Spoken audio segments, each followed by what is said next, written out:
Hello, and welcome to The Promised Land, a show about Manchester United and part of the 90 Min podcast network. I'm Scott Saunders, and I'm back with Rob Blanchette. How are you, Rob? It's been a little while with the World Cup happening to talk all things Manchester United, but we did do an impromptu episode as the world melted down around Man United just a couple of weeks ago.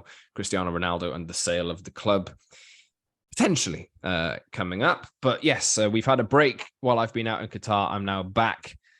How are you doing? Not too bad. I thought I was going to have a little bit of a break, obviously, during the start of the World Cup this time around, with obviously not being out in Qatar. But then what happened? Manchester United went up for sale, and Cristiano Ronaldo, the most famous player in history, had his say about the football club. So those kind of echoes and reverberations around those two stories will continue, no doubt, and we'll talk about them in depth. But Manchester United are now out in Spain, ready for their little mini tour. I've seen out there that the weather is beautiful and pouring with rain, just like it is in Manchester. So they could have stayed at home, but they'll get a good couple of games in to get some fitness back into the legs. But obviously the World Cup is still running, so we'll obviously talk about our players who are doing quite well at the tournament.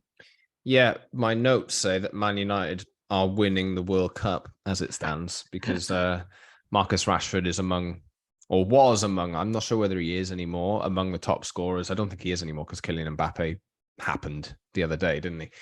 But yeah, United players having a good World Cup. Casemiro looking like one of the best players in the tournament so far. We're recording after this, after Brazil just smashed South Korea on Monday night. We'll talk about how Man United players are faring, and we'll talk about how either former or potentially future Man United players are faring in the tournament as well, and their links with Man United. We'll talk Ronaldo, Cody Gakpo, or is it Hakpo? I'm not sure. Memphis Depay, Jude Bellingham. His name has come up in relation to United over the last few days, and we'll talk about the friendlies which are upcoming for United as well. They play on Wednesday night, but you can subscribe to our show wherever you get your pods on all the major podcast platforms, Apple, Google, Spotify, and the likes. And you can watch us twice a week, usually on Tuesdays and Fridays. Head over to the YouTube channel that we have, like the video, subscribe, and join the community as well. Sorry, we've been away. I do apologize, but the World Cup has happened. They plonked it in November and December, and things change.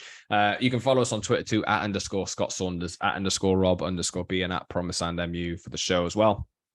Should we start with Ronaldo, Rob? Because he is not a Man United player anymore.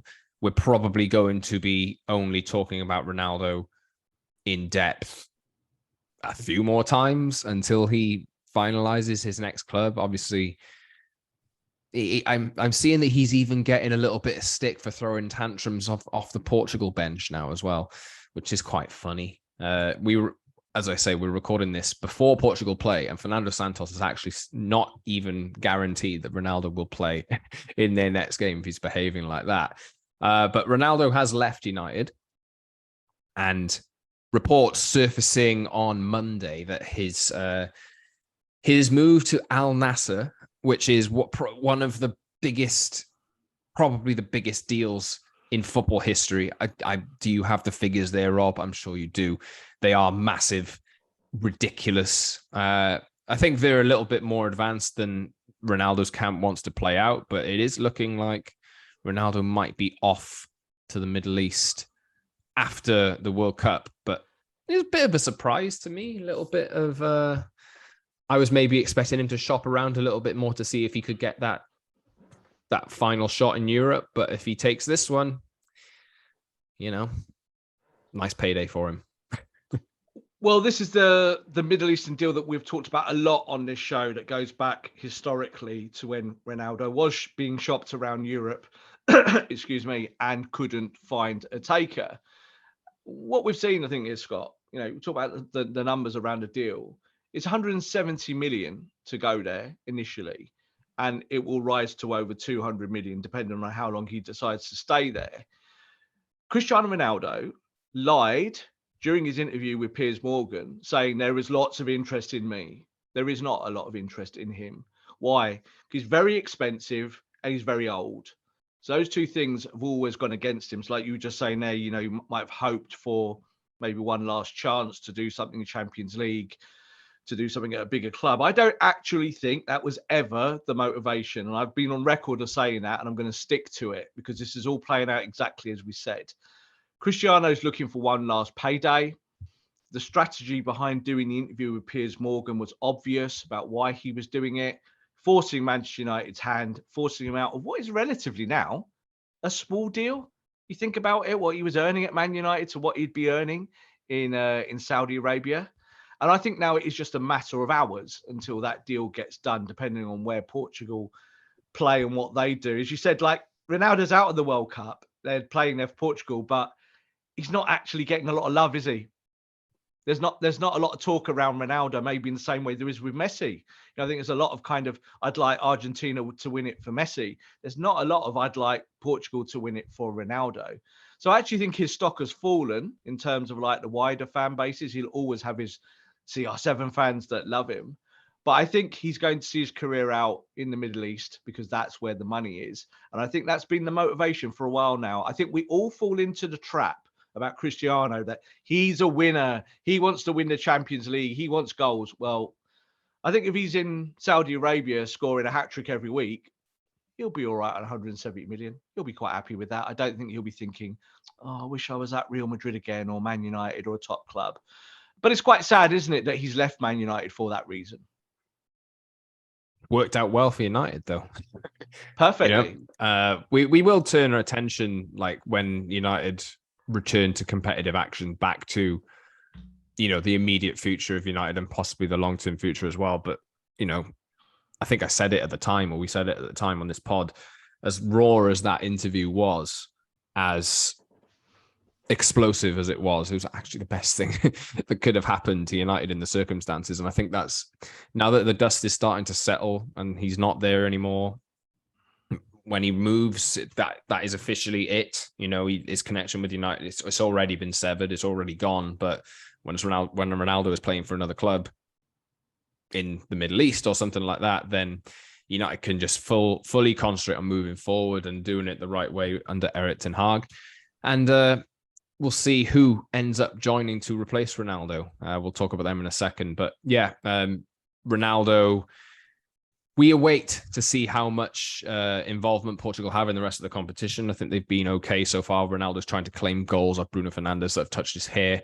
You mentioned Messi there, Rob, about, deciding games and massive moments. And then you've got Ronaldo on the other side trying to claim that he scored with his hair or whatever. A little bit of a difference, isn't it? Yeah, like VAR wasn't made, was it, to see if Cristiano Ronaldo had like a hair follicle had touched from his head, had touched the ball so he can have yet another goal on his tally for his historic career. But yeah, I think it is quite interesting in the sense that with Messi, there is this groundswell towards not just his performances, but obviously Argentina, and if they can win it and it being like his crowning glory of a World Cup. Well, you look at Cristiano, and I think really what's happened in his club career at Manchester United has not damaged the affection completely, but there is a revulsion towards him a little bit now. Like, everything seems negative, doesn't it? Every story is about his attitude or what he wants to do.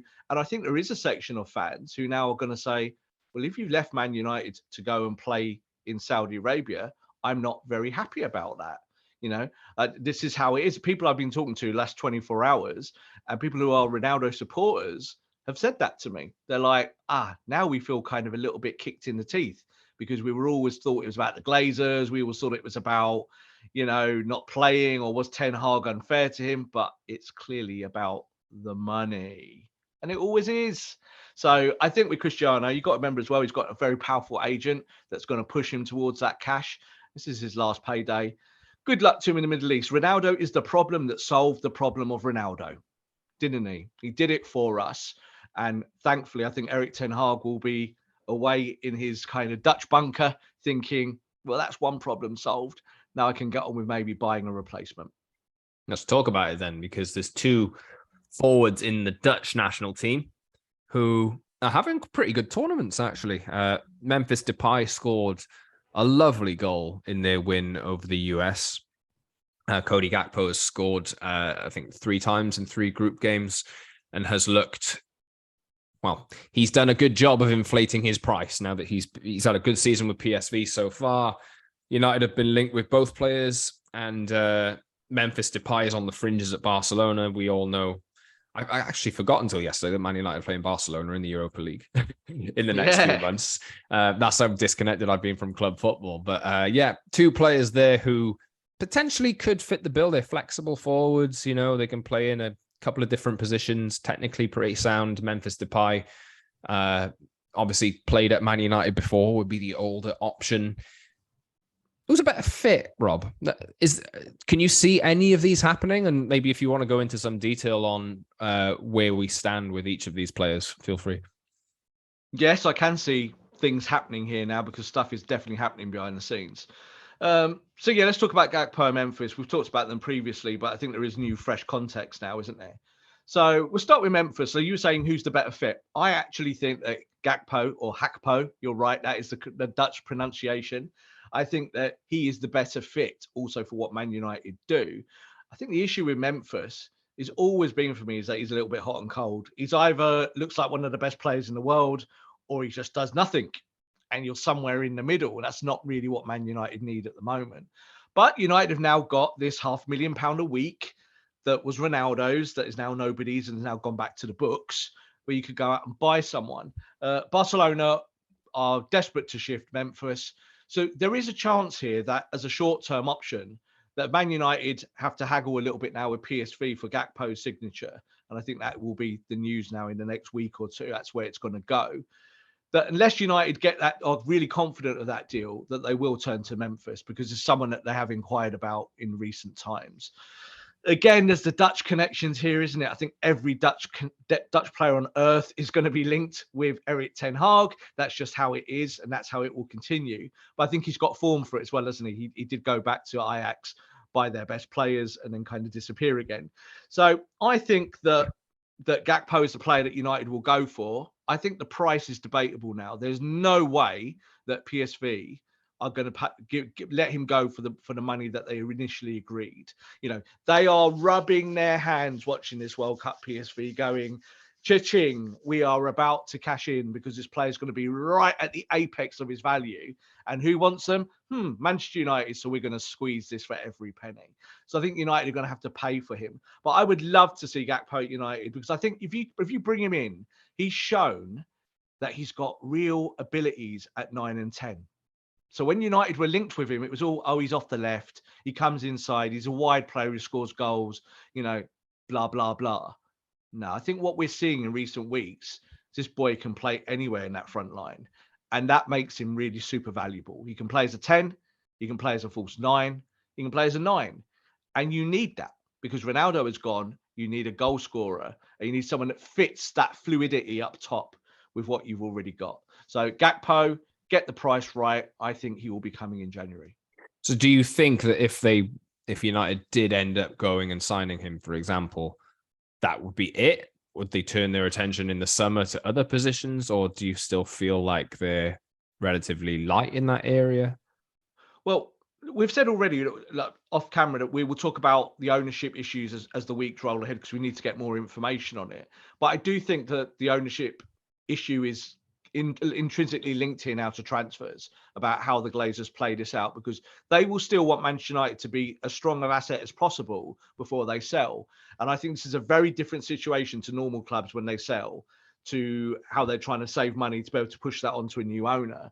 I think they will continue to invest. I think we'll see Manchester United make signings in multiple positions this winter. When I say multiple, I mean 2. Like I'm not saying 3, 4, 5, 6. But I do think that United are looking, obviously, at a striker. They've got to go and get a striker now, I think, with Ronaldo off the scene. And also, there's obviously issues still around fitness players. You look at the top end of the pitch, Martial's had fitness issues. Sancho's had fitness issues. Anthony was injured pre-World Cup. So there is still that desire, I think, to add that forward. But I do also think that United will be looking at fullback, looking especially at right back. And still that magical central midfielder. You know, like we've talked about it a lot with Frankie de Jong, who's having a pretty good tournament, doing quite well.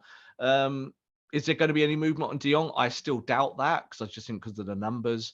But I think United will be looking at those 3 positions as a priority when January comes. Yeah, you mentioned right back there. Jeremy Frimpong has been linked. Denzel Dumfries has seemingly wanted by number of clubs in Europe. Chelsea, Tottenham, United have been linked extensively. And he's had a good World Cup as well. He played really well against the US the other day.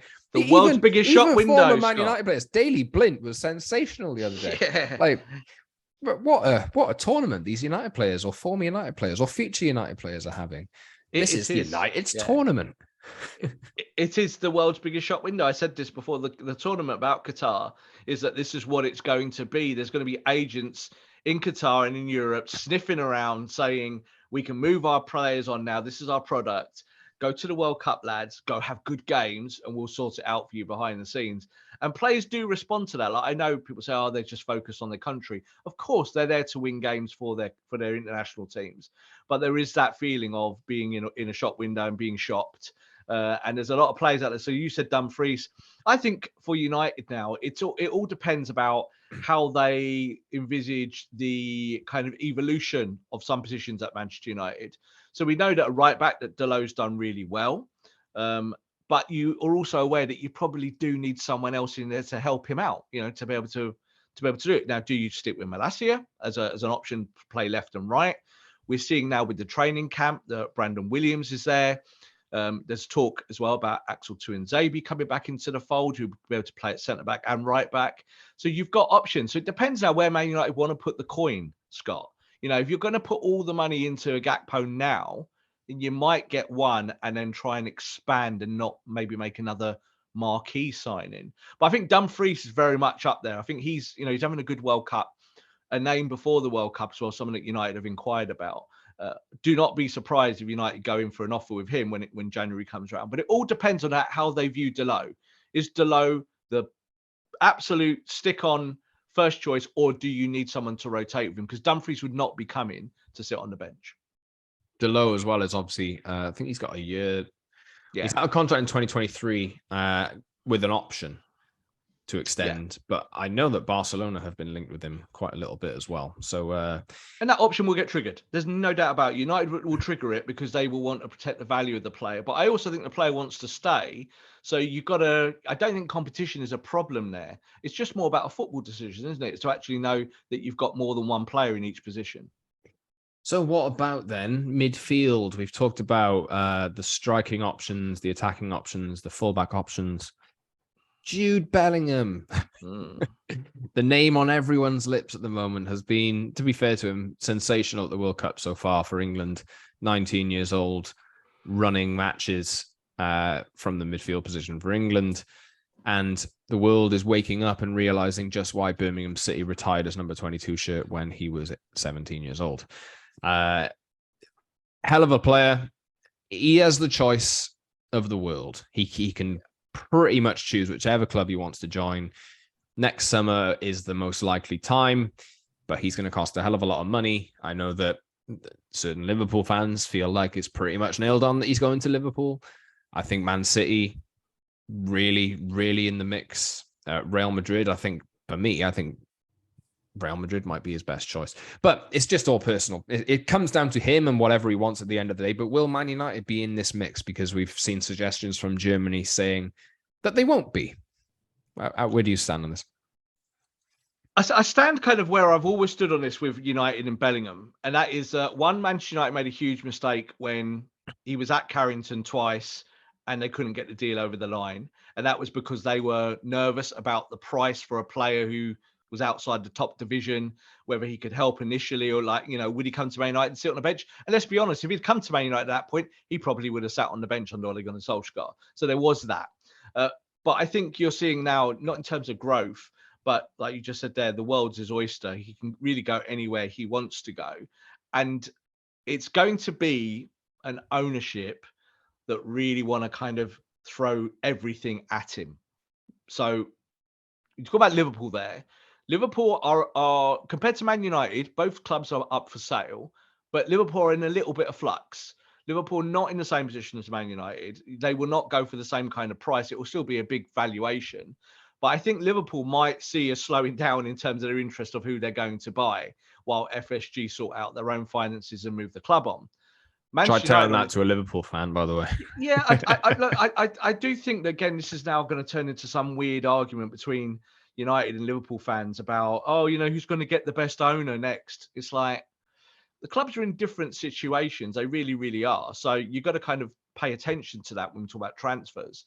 So I don't know whether Liverpool are the true favourites for Bellingham. I know that's a lot of the talk, but I think if Bellingham wanted to go anywhere at the moment, it'd probably be Man City. Let's be honest. Like, go play for Pep. They're winning everything. They've got money. So you'd be able to do that.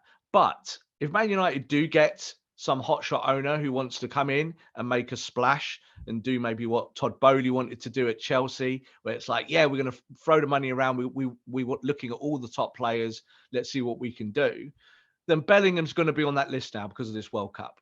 And Man United should have got this business done a long time ago. So I think it's 50-50 with Bellingham. I think United are still in the mix.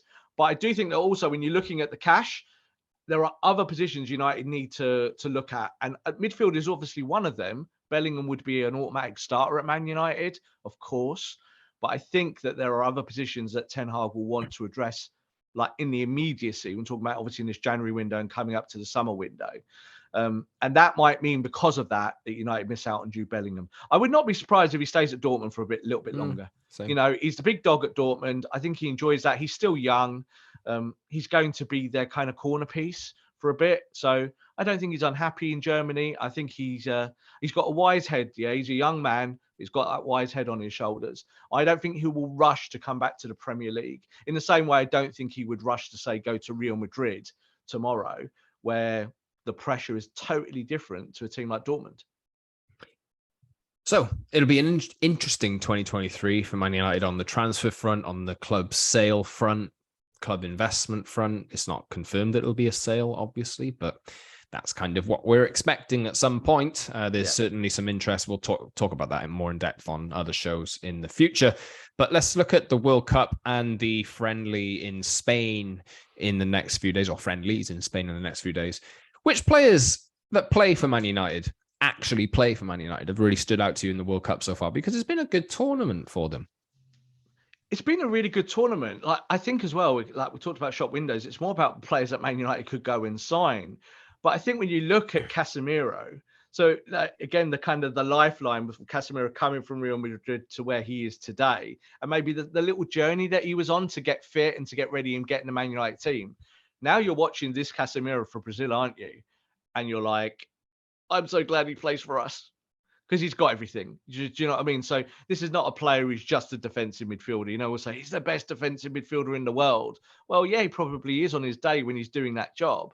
But my God, he can do different things, can't he? You can see how much influence he has at the top end of the pitch. He can score goals. He can assist. He can do the whole all-round package. So I think that, again, the manager will be looking at this. I think Erik ten Hag will be going, yeah, we did good there. We got this guy in. So we don't need a midfielder right this second. That's the whole thing about the Bellingham link. They're very different players, but you've got a stock there, haven't you? Obviously, Christian Eriksen is now out of the tournament, so he'll be coming back to United. It's trying to keep players fit, isn't it? Marcus Rashford, 3 goals. You can't look past that, obviously, what he's done in that short space of time in the group stage for England. I'm really pleased for Rashi. You know what I mean? I think it's the kind of positive press that he needed, but it's also what he deserved, because we've said on this show that his form has been really, really good, and yet United fans still kind of criticise him. So to get this standing, like, so say England carry on, say England get to a World Cup final, and Rashford scores the winner in a World Cup final for England, his stock's going to explode, isn't it? So I think they're the players, the core players that I've watched for United, who I think have done the best. I think it's Rashford and Casemiro.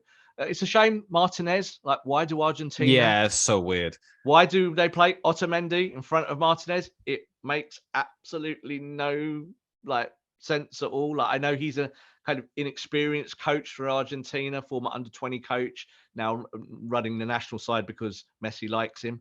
But you would play Martinez, wouldn't you? Like, surely that's the key there in that position to kind of look after at centre back.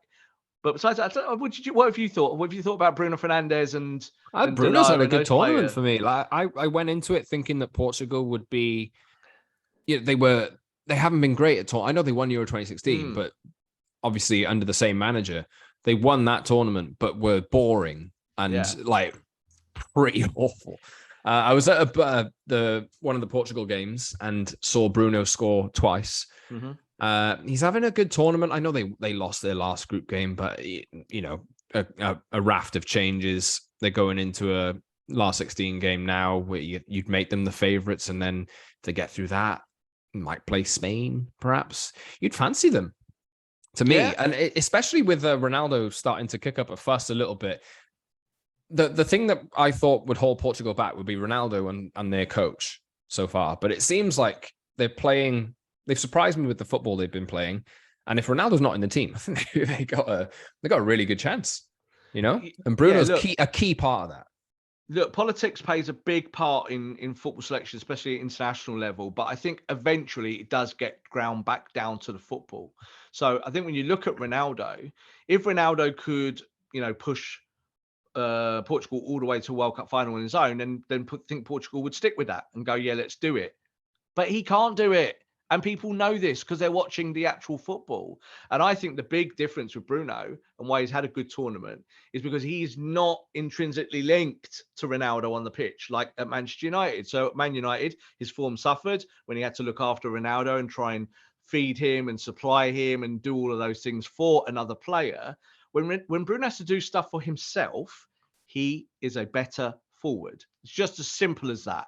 And I think that's what we've seen now for Portugal, is that he's been given a little bit more freedom, I think, in those forward roles. Whereas only a year or two ago, Scott, Bruno Fernandes was sat as a kind of quasi number 8 for Portugal, getting substituted in every game around 55, 60 minutes. And whilst being the man for Man United, and it was a little bit like, do you not watch the football? Like, play him as your main player? So I think he's done really well at the tournament. I just now hope, this is what I always say at tournaments, just keep them all fit, come home safe. Yes, good luck to you winning your little gold trophy and being happy with that. But ultimately, come home safe to Manchester United, because we've got games, very important games coming up now, and we need everyone fit.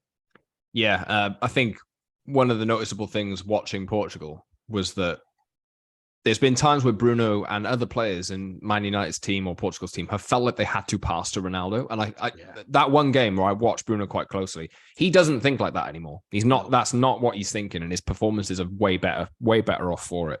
Got a number of assists already in the tournament, and even Harry Maguire's looking relatively competent as well. Next to Luke Shaw. Okay, let's talk about Harry Maguire for 2 minutes. Right, this is the whole thing about it. So Harry Maguire has had a good tournament, yeah? Do I want Harry Maguire anywhere near Man United's first team? No, because the one thing that we've seen in this tournament is, for the little blips that England have had at times, is that it's always about Maguire's pace. And when you look at him, and he's paired up with someone who's quite sanguine, like John Stones, that partnership, I look at that partnership and I kind of cringe. I kind of go, oh, the weaknesses there will probably outweigh the positives. Southgate said in, obviously, the group stages, he was like, I love how we've controlled games from the back. What, you mean just passing the ball backwards and forwards between centre-backs, that controlling the game from the back? But England are where they want to be, so you can't criticise them over that. The sun has just come out and it's just literally shining on my face there. So that's apologies about people who are watching this on YouTube. I'm going to actually pull the blind a little bit there. Apologies again. But yeah, when you look at it there, you look at Maguire, he's done well, but I really don't want to see him ahead of any of the centre-backs we've got at Man United. And I still do think that, again, we talked about positions, didn't we, about players that you would look for. I still think United would like a centre-back at some point, a new one to rotate with the main two, with Varane. So look at, obviously, Varane's kind of had a quietly good, tournament, hasn't he? And Martinez, when he has been on the pitch, I think has done really well. He had that big tackle, didn't he, in the knockout game, where he threw his body at it, and you thought, yeah, that's our butcher. We know that. We see that every week at Man United. So yeah, good tournament for the United lads so far. Yeah, Luke Shaw, Harry Maguire playing next to each other. But I'm touching on Harry Maguire and his place at Man United. I think what Ten Hag has done with Varane and Martinez, they've already been established as the top two, the first choice pairing, and I don't think that'll change unless injuries, etc. But that's the problem. We'll see.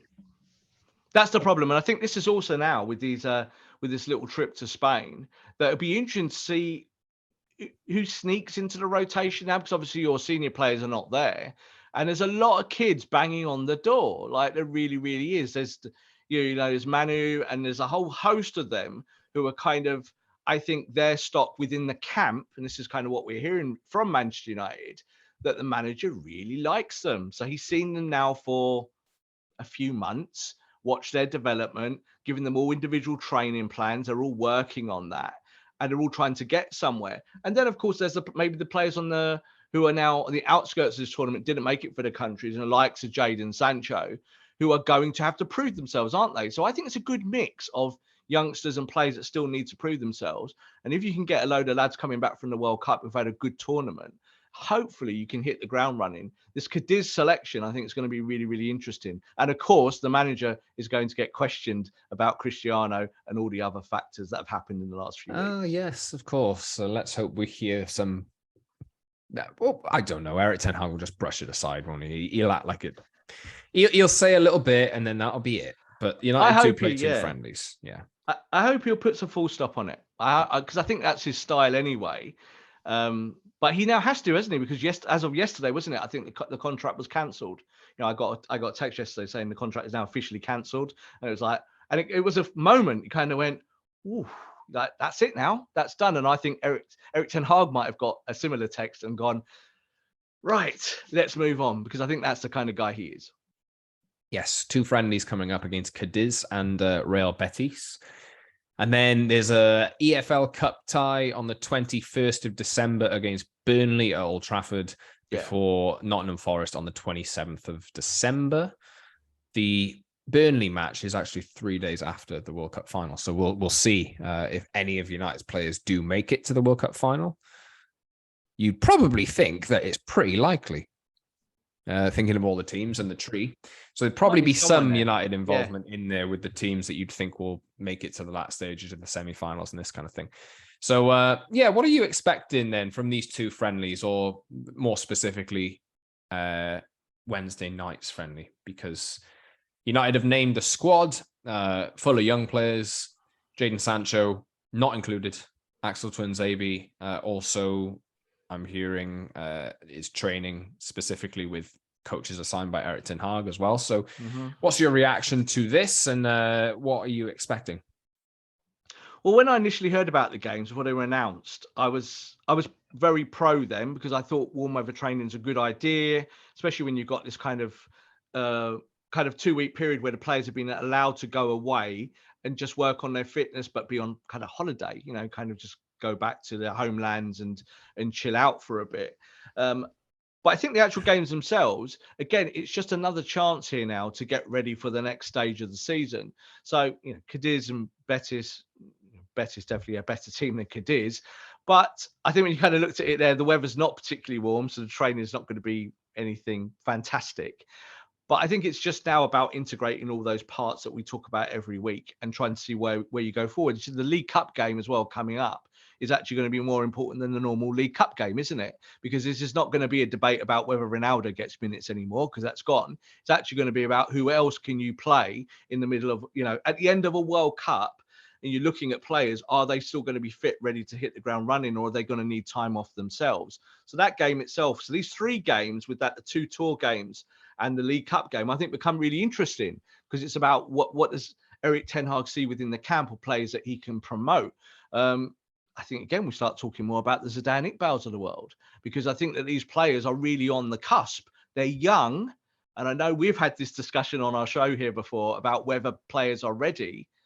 I think they are, Scott. They're young, but they are ready. They are hungry. And I think we're going to see in these three games, one or two or three of them break through. Eric Ten Hag has taken a few extra players with him on this tour. He's actually gone to the youth ranks and said, you, I like what you've done in the last 3 months. Come join the first team for the first time. So I think we're going to see a few surprise names put on the shirt against Cadiz and in the following two games. Yeah, we'll see how it unfolds. I was just looking into, I saw a link the other day with potentially sending Zidane out on loan. I'm not sure how that's progressed since.